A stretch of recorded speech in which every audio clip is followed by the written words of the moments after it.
Tokyo has one of the most efficient railway networks ever built. Decades of planning, billions of dollars. Some of the best engineering minds in the world. In 2010, a slime mold matched it in 26 hours.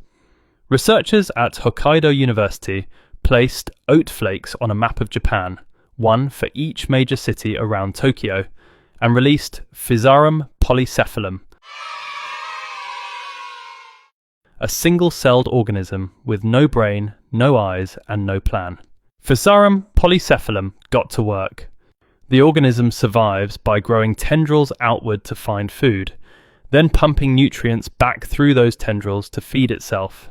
The more nutrients a channel carries, the wider it grows. Channels that carry very little gradually shrink and disappear.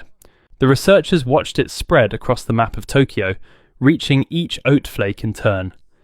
The organism isn't making decisions, it's just biochemistry, but the result of that process is a network optimized for efficient transport.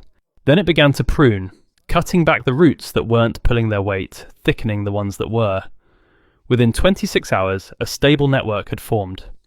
It was almost identical to the railway system humans had spent decades designing. The major corridors matched. The connections between outlying cities matched. And in some places, the slime mold had added redundancies that made the network more resilient than the human version. Extra links that meant no single failure could isolate a large section of the system. The researchers turned its behavior into a mathematical model, which has since been used to test transport and communications networks around the world. What the slime mold was really doing was solving a problem that engineers call the efficiency-resilience trade-off. How do you build a network that's fast, cost-effective, and hard to break? It had been working on that problem for hundreds of millions of years. The engineers had a few decades. The slime mold had 26 hours and no tea breaks.